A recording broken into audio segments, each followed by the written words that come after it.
Antoine Robitaille. Écoute! Oui, j'écoute. J'en suis pas revenu de ce qu'il a dit. On est là pour aider. Ben, je trouve que oui. On veut aider. Je suis là pour aider. Ouais. OK. Les nœuds. Écoute! Antoine Robitaille. La rencontre. Robitaille du Trisac. Antoine, bonjour. Bonjour, Benoît. Ça, c'est entendu, M. Leclerc, là. Puis la Fédération la Fédération de la santé et des services sociaux, là, Ouais. ils ont négocié des primes, puis les compagnies privées sont capables de livrer les chèques. Fait que les primes sont pas payées.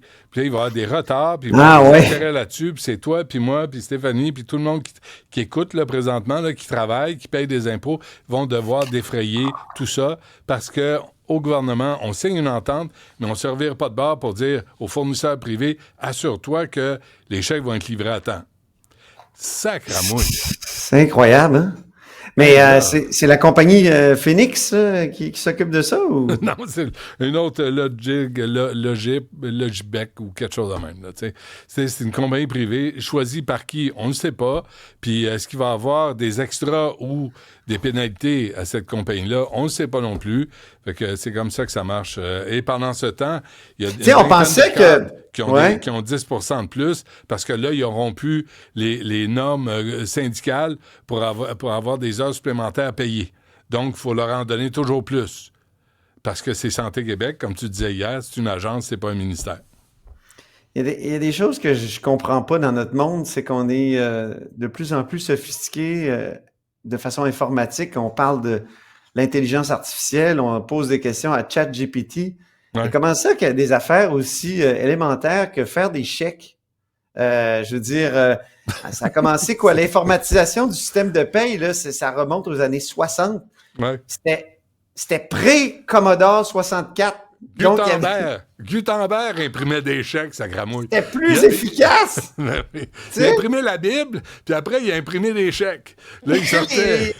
Les vieux murs d'informatique avec des grosses bobines, ça marchait mieux que l'informatique d'aujourd'hui, on dirait. Oui. Il y a une affaire que je comprends pas, là. Avec les cartons perforés, là.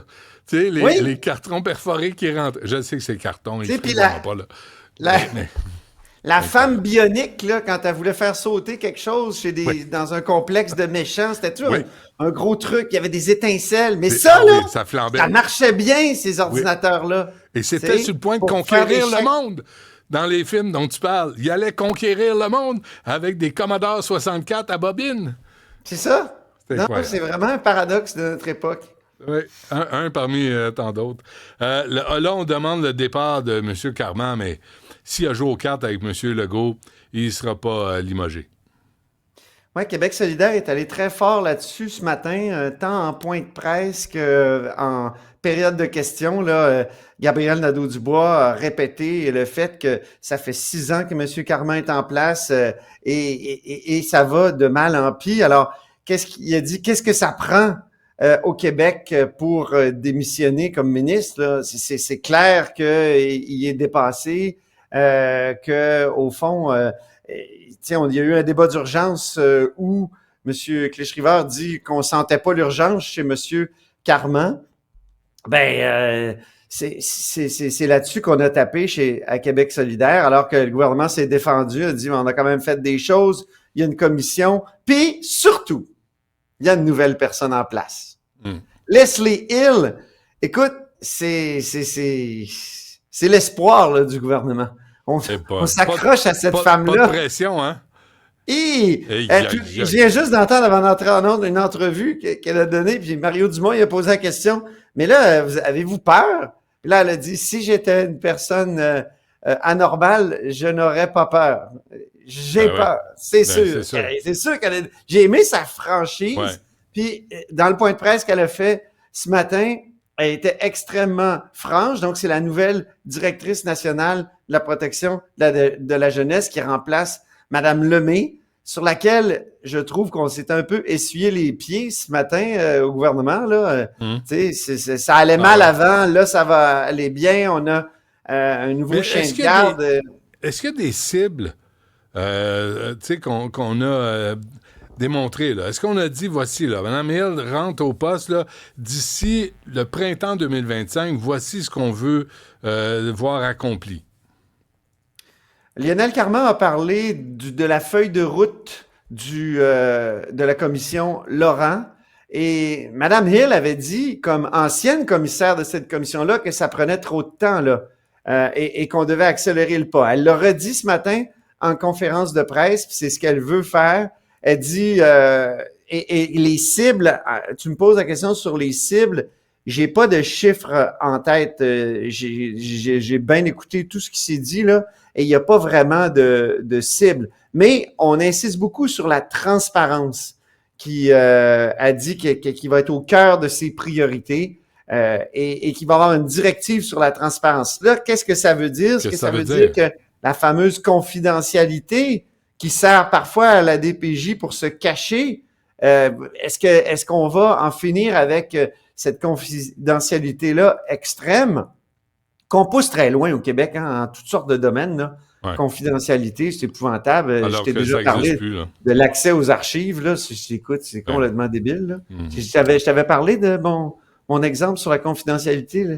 Les chercheurs qui voulaient avoir des documents sur Louis Riel qui sont fait répondre que il y avait des descendants, puis là, en tout cas, ah oui, non, je sais pas. Confidentialité.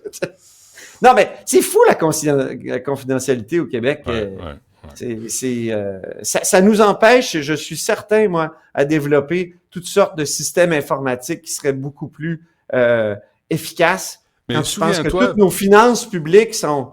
toutes nos finances sont informatisées. Là. Je peux voir tout mon portrait financier. C'est très, très personnel. C'est des informations très personnelles. Du cas là, de Nora et Romy Carpentier, quand on les cherchait, et la SQ appelle l'hôpital, puis dit le père, là, il est dans... Puis là, ah non, confidentialité, on peut pas vous donner son bilan de santé, là, puis son bilan de santé mentale non plus. Puis là, on a perdu du temps là-dessus, puis on n'a pas senti l'urgence d'agir. Fait que ça, effectivement, là, la confidentialité au Québec...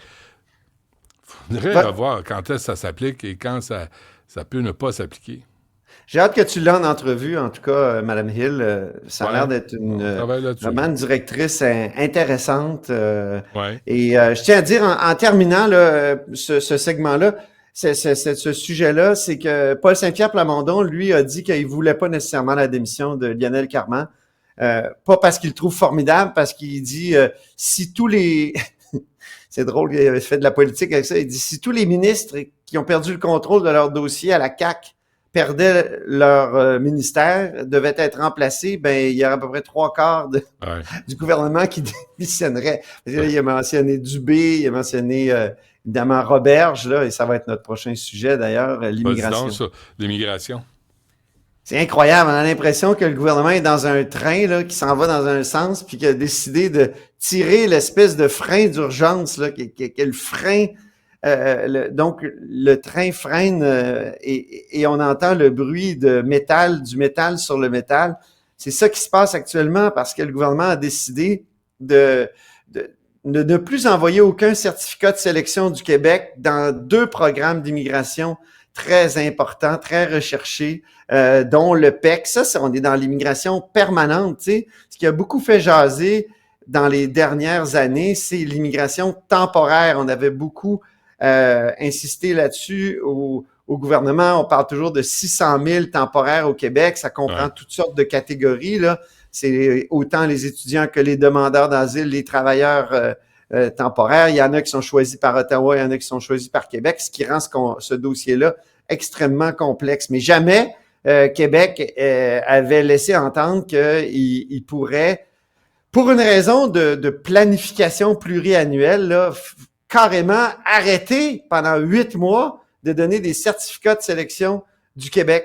Et là, je viens d'entendre Jean-François Robert, juste avant qu'on entre en ondes, lui, il a dit, écoutez, ça va être 64 000 personnes pour l'immigration temporaire, pas temporaire, permanente en 2025 qu'on va recevoir au Québec. Je sais pas si tu te souviens du chiffre qui avait été annoncé lorsque François Legault a lancé la CAQ, la Coalition pour l'avenir du Québec en 2011. Puis après ça, il l'avait repris en 2018, lorsqu'il est arrivé la campagne électorale, c'était 40 000. Or là, et même en 2022, il nous a dit, peut-être qu'on peut aller jusqu'à 50 000, mais au-delà de ça, c'était quoi? La louisianisation du Québec. Ouais. C'est ça qu'il disait. Ouais. Là, ça va être 64 000 en 2025. Bon, apprends à jouer du banjo, mon ami. On met les freins tout de suite parce qu'on veut qu'en 2026, on prenne vraiment le temps d'inclure les temporaires dans une grande planification où là, ça va être plus précis et on va essayer de retrouver un certain contrôle de ce dossier-là. Je tiens à dire, c'est le deuxième gel qui est annoncé par le gouvernement depuis le mois d'août, le 20 août. Tu te souviens, François Legault avait dit on va geler l'immigration temporaire, là, puis les travailleurs temporaires, mais il y avait 1000 exceptions, c'était juste pour la région de Montréal, c'était pour 6 mois. Puis tout de suite, le Parti québécois était sorti en point de presse et avait dit nous, on va faire un grand plan. On va déposer ça dans le cours de l'automne. Ça a été déposé lundi. On voit que le gouvernement réagit peut-être à ça en partie là aujourd'hui. Il y a l'Institut du Québec aussi, hier, qui a déposé un rapport d'enquête ou d'études qui a dit que le Québec aussi est responsable pour l'explosion des temporaires là, parce que après la pandémie, tout le monde cherchait des employés. Les entreprises faisaient pression sur le gouvernement.